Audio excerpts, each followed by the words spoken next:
It was just a regular night, or so I thought. It was 11:47 p.m.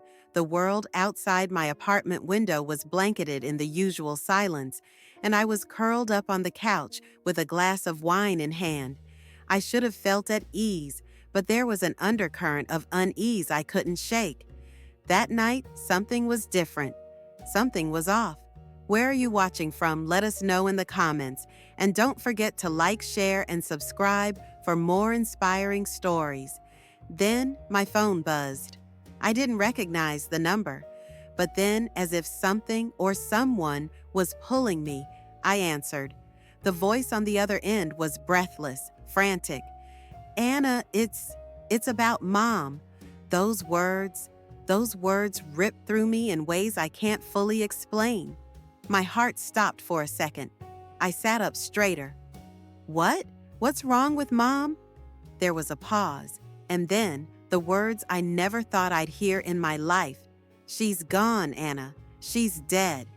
The world blurred around me. I blinked repeatedly, trying to make sense of the words, but they wouldn't sink in. My chest tightened. How? What happened? How did she die? I forced myself to ask. My sister, Erin, was sobbing on the other end of the line. I don't know, but I found something in her things, Anna, and you need to come here now. The urgency in her voice left me no choice. I couldn't stay where I was. I couldn't sit in the apartment like nothing was happening. I grabbed my keys and ran out the door. The cold night air hit me like a slap in the face. The streets were empty, the only sound the beat of my heart in my ears as I drove through the quiet city. When I arrived at Erin's apartment, I could barely breathe. The door was ajar, as if it had been left in haste. I pushed it open, and the sight that met me froze me in my tracks. The place felt empty, even though Erin was standing in the middle of the room. She was pale, her eyes bloodshot from crying. "Where is she?" I whispered, my voice barely audible. Erin didn't answer right away. Instead, she gestured to the table where a thick old envelope sat.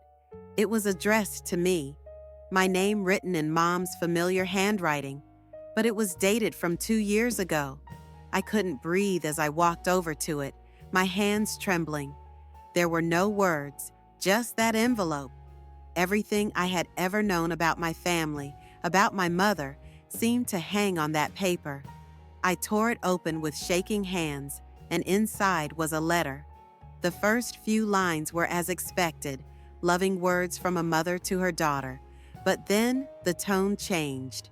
She spoke about things I had never known about, family secrets buried deep, things she'd kept from me, from Erin, things that could have destroyed us if they had been exposed. But one paragraph stood out more than the others. It felt like a punch to the gut, like the air was knocked out of me. Anna, if you're reading this, then something terrible has happened. I don't know how much time I have left, but you need to understand something. Everything you thought you knew about your father, it's a lie. He's not who he says he is. Your entire life has been built on that lie. If you don't confront him now, you may never get the chance. I'm sorry. I dropped the letter as if it were on fire. My breath caught in my throat, and the room seemed to close in on me. What was she talking about? What was the truth? I had spent my whole life believing that my father, the man I called my dad, was everything a father should be. What does this mean, Erin? I turned to her, my voice cracking. What does she mean by this? What did she know? Erin's face was a mirror of my own confusion. She didn't have answers. She just stared at the letter, as lost as I was. Anna, I don't know. I found this in Mom's things after she passed, and I thought you should know. I thought you should hear it from her. I couldn't take it. The weight of those words, the uncertainty, the fear, it all crashed down on me. My whole life was a lie, and I had no idea what to do with that truth. What if it's not true? I asked weakly. What if this is just, I don't know, a mistake? Erin shook her head. I don't think so, Anna.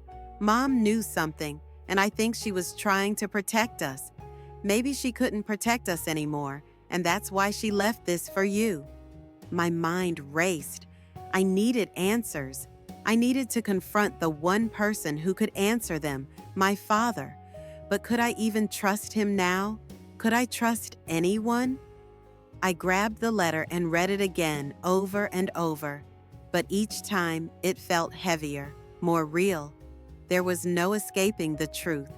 My life, our lives, had been built on lies. And now the foundation was crumbling beneath me. Anna, what are you going to do?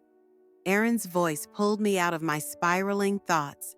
I looked at her, at the brokenness in her eyes, the same brokenness that I felt in my own heart. I have to go to him, I whispered. I have to confront him. I have to know if it's true. The night had only begun,